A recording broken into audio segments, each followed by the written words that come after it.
अगली 4 पंक्तियों का भावार्थ देखिए बच्चों। रिमझिम रिमझिम क्या कुछ कहते बूंदों के स्वर।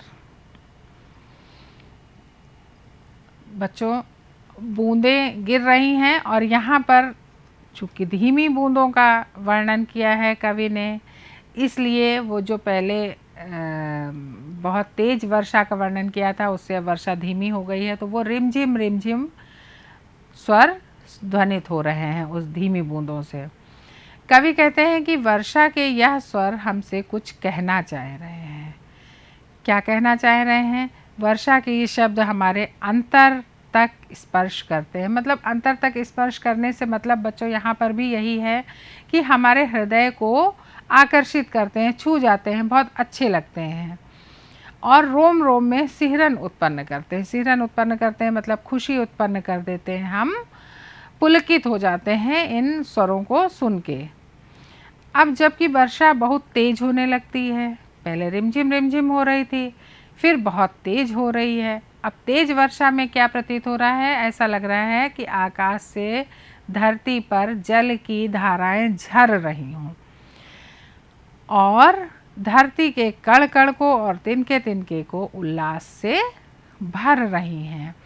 जो जलधाराएं इसके पहले भी स्पष्ट किया था कि जब वर्षा होती है तो पूरी धरती, पूरी पृथ्वी के सभी जीव जंतु, पेड़ पौधे सभी प्रसन्न दिखाई देते हैं हमें और पूरी पृथ्वी ही अलग प्रसन्नता से, एक तरह की प्रसन्नता से भर जाती है, उल्लास से भर जाती है। तो जो आकाश से धरती पर जलधाराएं झर रही हैं, ये जलधाराएं धरती के कण कण को और तिनके तिनके को उल्लास से भर दे रही हैं।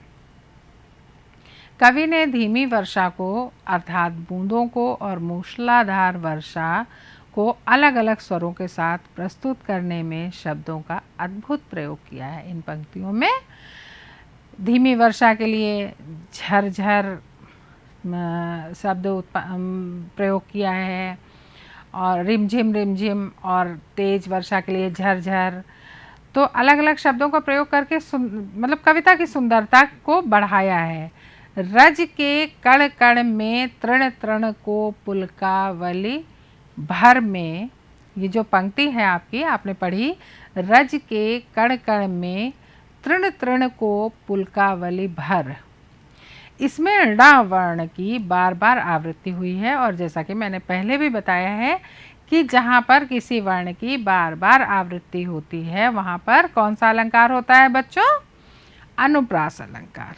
तो इस पंक्ति में भी अनुप्रास अलंकार का प्रयोग किया गया है। अगली 4 लाइनें हैं बच्चों। पकड़वार की धार झूलता है मेरा मन, आओ रे सब मुझे घेर कर गाओ सावन।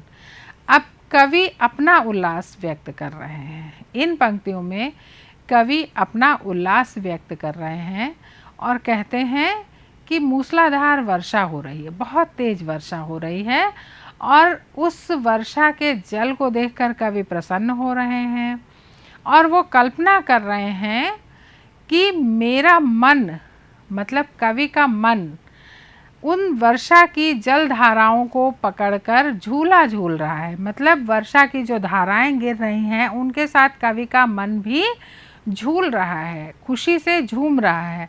तो वह कल्पना करते हैं और लिखते हैं कि जो वर्षा की धाराएं हैं, तेज वर्षा की धाराएं, उनको पकड़कर मेरा मन झूला झूल रहा है और सभी लोग आओ मुझे घेर कर सावन के गीत गाओ। बच्चों आपको कोई दृश्य याद आया होगा इस कविता के इन पंक्तियों के साथ?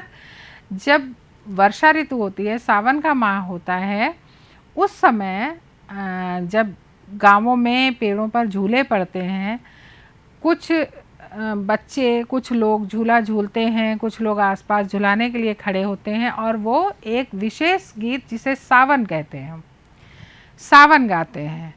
तो उसी दृश्य को अपनी कल्पना में लाकर कवि कह रहे हैं कि मेरा मन तो झूला झूल रहा है और आप सब आओ और मेरे आसपास खड़े होकर मुझे घेर कर सावन के गीत गाओ।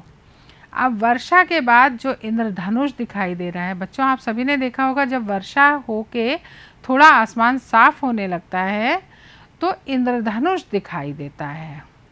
तो कवि कहते हैं जो इंद्रधनुष है, आओ हम सब उसको झूला बना लें, सब मिलके उसका झूला बना लें और उस झूले पर सभी लोग झूलें। मतलब अपनी खुशियाँ व्यक्त कर रहे हैं कि सब लोग ऐसे ही खुश रहो, ऐसे ही खुशियों का प्रदर्शन करते रहो जैसे हम इंद्रधनुष के झूले में झूला झूल रहे हैं। और कवि अंत में अपनी कविता के अंत में क्या ईश्वर से प्रार्थना करते हैं, फिर आए जीवन में सावन मन भावन। कवि ईश्वर से प्रार्थना करते हैं कि हे ईश्वर, जैसा उल्लास सावन में हमारे जीवन में आ जाता है, पूरी प्रकृति प्रसन्न होती है, जीव जंतु प्रसन्न होते हैं, मनुष्य प्रसन्न होता है, चारों तरफ हरियाली होती है, सब कुछ सुंदर दिखता है, फूल खिले होते हैं, सब कुछ सुंदर होता है, आसमान भी साफ होता है, कभी इंद्रधनुष दिखता है और हम सब प्रसन्नता से भर जाते हैं। ये प्रसन्नता हमारे जीवन में बार बार आए और हमेशा हम ऐसे ही प्रसन्न रहें। तो इन पंक्तियों से कवि ने कविता के माध्यम से जन जन के जीवन मतलब हर व्यक्ति के जीवन में उल्लास, प्रसन्नता भरने का प्रयत्न किया है।